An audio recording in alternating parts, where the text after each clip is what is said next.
Joel Villanueva. Aray ko po. Ito nangyari to way back nung panahon pa ni Ombudsman Carpio. Conchita Carpio. Buenos días, buenos tardes mga amigos, mga amigas, sa aking mga kayubi sa Usapang Batas. Magandang araw po sa inyong lahat. Ako po ang inyong lingkod, Attorney Rene Bueno.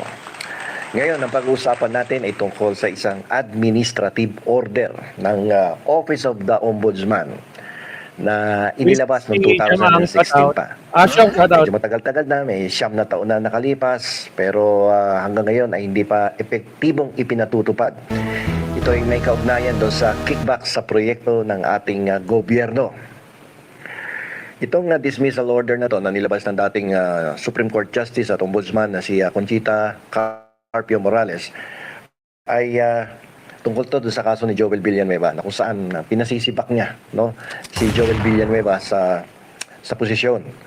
Napaka-controversial ng issue na to na nagugat sa Priority Development Assistance Fund. Ang tawag dito ng PDAP. Nagkaroon ng scam noong 2008 nung siya ay kinatawan pa na SIBAC party list. So, ang bilis ng harang ni attorney Nakakumpisa pa lang Medyo natagal na ng desisyon at ito ay inilabas lamang, yung administrative ruling ay lumabas lamang noong 2016. So sa desisyon na yon, ang ating dating ombudsman na si Conchita Carpio Morales ay pinasisibak si Senator Joel Villanueva sa serbisyo publiko. At ang sabi niya, dapat siyang permanenteng disqualified na humawak ng anumang pwesto sa gobyerno.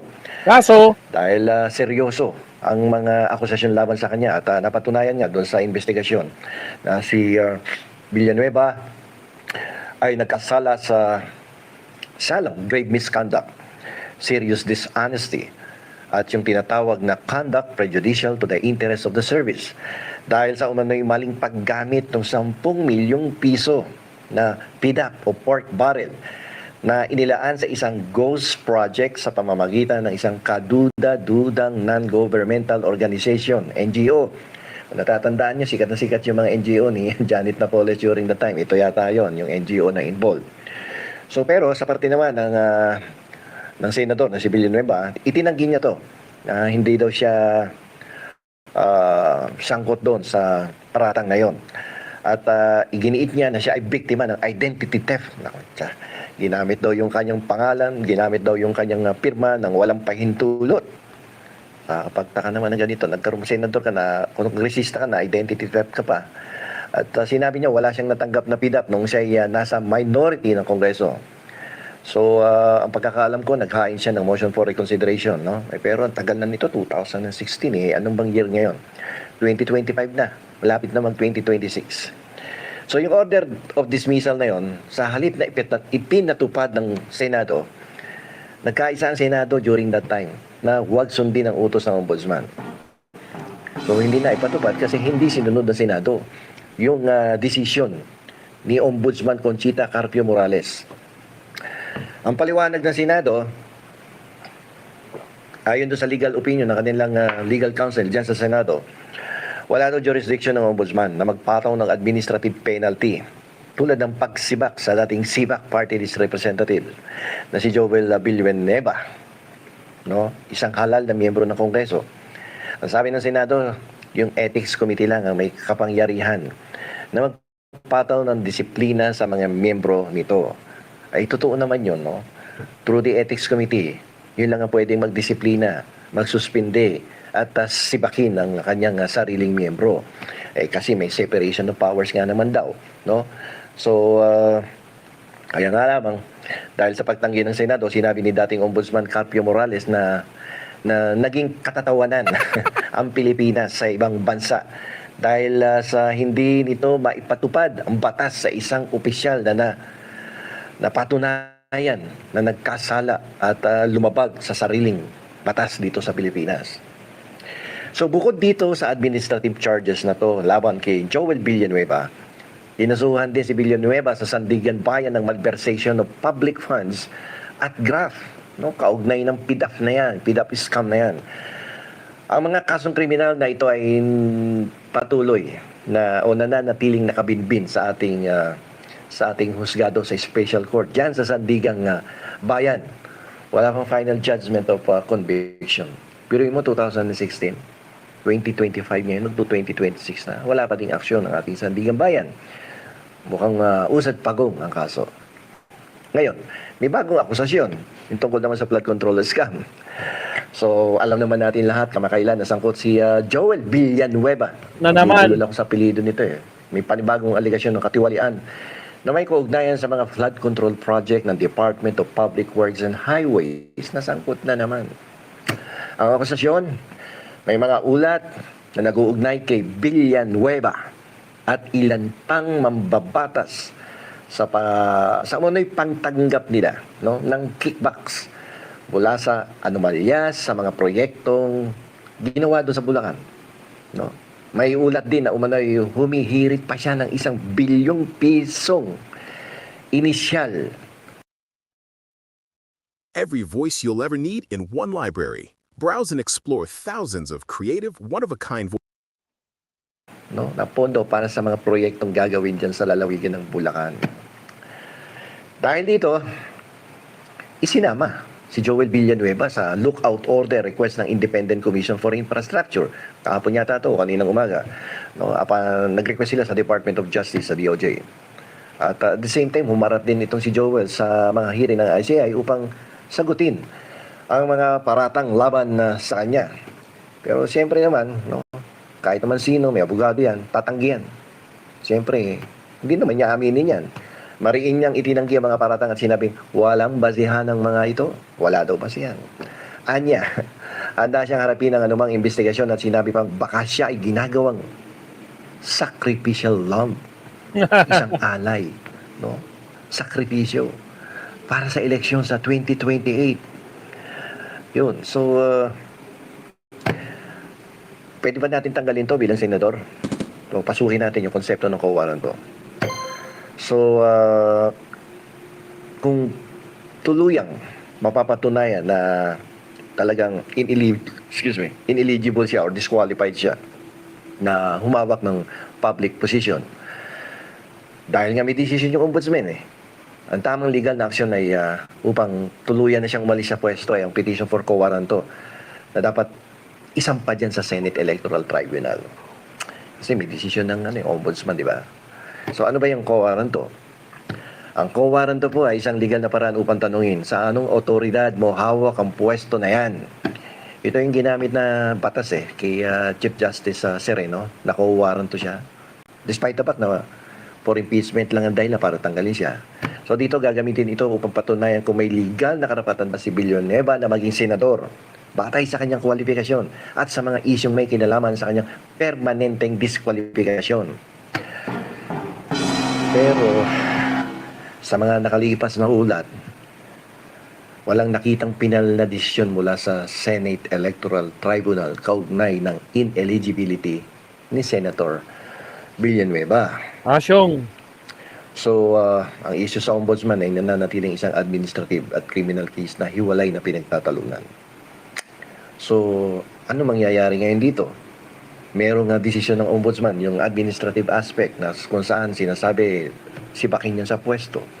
Yan ay perpetually disqualified to hold public office. Pero hindi umaaksyon ng Senado sapagkat ini-invoke nila that there is a separation of powers between the ombudsman and the Senate. At isa pa dito, naalala ko tuloy, itong si Joel Villanueva before ay in-invoke niya yung Aguinaldo Doctrine na kung minsan ay tawagin natin ay condonation or forgiveness doctrine, kung saan kapag ikaw ay re-elected na ay hindi ka pwedeng ipatanggal na kung may administrative decision sapagkat yung pagboto muli sa iyo ng taong bayan ay isang forgiveness na on the part of the people, no, may condonation. Pero alam niyo po, hindi na po applicable yung condonation doctrine or Aguinaldo doctrine or forgiveness doctrine because the Supreme Court has already abandoned that doctrine. So therefore, hindi na po pwedeng gamitin yan as a defense on the part of Joel Villanueva. So, ang kailangan dito, siguro kailangan pagtuunan ng pansin dito ng ating bagong ombudsman no? Kasi the failure of the other branch of the government to implement the order of dismissal coming from the ombudsman this is actually an insult, no, to the previous ombudsman na nag-render ng decision, but despite the decision, the Senate fails, no, and continue to fail to implement this dismissal order. So ano ang dapat gawin dito ng bagong upong ombudsman? So kailangan bang pag-aralan mo, Ti? Your workflow is important to us. Please wait indefinitely. With Monday.com's intuitive work. Kailangan bang ipatupad na to? Ano ba ang dapat gawin? Kailangan ba magsampa pa ng petition sa hukuman o sa Senate Electoral Tribunal ng petition for quo warranto sapagkat itong si Joel Villanueva nung siya ay nagsampa o nagsumite ng Certificate of Candidacy sa COMELEC ay itinuturing ba ng COMELEC na genuine or valid Certificate of Candidacy yan despite the fact that there was an order from the Ombudsman, so may pending case, may decided case, so dapat hindi pinayagan tumakbo. So kung pinayagan tumakbo yan despite the fact that there is a decision already rendered by the Ombudsman and there is a pending criminal complaint with the Sandigan Bayan, so the COC may be deemed considered as void. If the COC is considered as void, then Joel Villanueva is ineligible, no, to run for public office kasi nga may kasong dismissal from office, perpetual disqualification pa. So definitely, kapag void yung COC, hindi ka pwedeng tumakbo sa public office. Kung hindi ka pwedeng tumakbo on the basis of the perpetual disqualification, anong ginagawa mo sa Senado ngayon? Performing the duties of the senator has no legal basis. Hindi ka pwedeng senator kasi void yung COC mo. Bakit void? Kasi may order of dismissal from the Ombudsman eh. So you are prevented from holding public office because of the perpetual disqualification, which is an accessory penalty of the order of dismissal of the Ombudsman. So yun ang mahirap doon. Ano ang dapat gawin ngayon bago Ombudsman? Ipatupad ba to? Dahil kailangan bang magsampa muna ng petisyon sa hukuman upang magkaroon ng katuparan ng pagpapatupad ng order of dismissal? Yan ang dapat natin abangan at dapat asikasuhin ng bagong ombudsman na itinalaga ng ating Pangulong si Ferdinand Marcos Jr. kamakailan, si former Justice Secretary Boying Remulla. So aside from the fact na dapat i-revoke yung memorandum circular, na dapat isa publiko yung mga SALN na yan, ito ang isa sa pinakamahalagang issue na dapat resolbahin ngayon ng bagong ombudsman tungkol sa kaso ni Senator Joel Villanueva. Okay, so hanggang dito na lamang po. Ito pong muli ang inyong lingkod, Attorney Rene Bueno. Maraming salamat po sa inyong patuloy na pakikinig dito sa aking YouTube channel. Salamat, Attorney Rene Bueno. Grabe, mabsat. Laki na naman ng problema ni Joel nito. Sigurado, hindi na naman makakatulog lalo. Kinjo Serafor, shoutout kapsat. Joan Bermudez, mega love shoutout. Ayan, sa mga bagong pasok po, baka naman guys, sa mga di pa nagla-like dyan, like and subscribe po tayo. Alright? So, yun lang muna, kapsat, for the meantime. Pero wait lang. Huling hirit. Tingnan ko lang. Wait lang Pasukan nga natin yung PCO. Pasukan natin. Dito Pasukan natin yung PCO. Saglit. Bago tayo mag-end. Check ko lang kung anong update kay Pangulong Bongbong Marcos. Uy, nako po. Mas pinalawak ang access para sa mga gamot para sa mga bawat Pilipino. Ang gana. Uy! Sino to? Ay, nako po. Anong meeting to with Secretary Benhur? Kinilala ni Pangulong Bongbong Marcos ang courtesy call ng mga opisyal ng mga liga ng mga barangay sa Pilipinas, mamalagang papel ng barangay sa panganihan na serbisyo ng pamahalaan. Bilang hakbang na papangu sa pagpahalaga ng komunidad, inatasan ng Pangulo ang grupo ng makapag-ugnay ng DILG upang maisulong ang programang pampalakas na pamumuno at kakayahan ng opisyal. Bakit nandito kaya si Kan? Anong meron dito kay Benhur Abalos? Mga kakabsat, nandito si Benhur Abalos, mga kabsat. Nako po. Ay, malapit na ko, no? Sabagay, next year, pwede na bigyan ng pwesto ulit itong si Benhur Abalos, mga kabsat. But anyway, bukas na natin pag-usapan to. Bukas na ng umaga, mga kabsat. So, at least may topic tayo bukas kay Pangulong Bongbong Marcos. Again, maraming salamat, mga kabsat. Okay na tayo dito So, maraming salamat po. Itong si Digo mamomroblema kasi nga kakalkalin na ni Ombudsman Remulla yung mga parmali issues na yan. Ako po. Tapos si Bongo problemado kakasuhan ni Trillanes ng plunder. Nako po. Ombudsman na naman ang babanat diyan. Nako po. Unti-unti na sila mga kapsat. Wala na. Talagang ito na yung nila.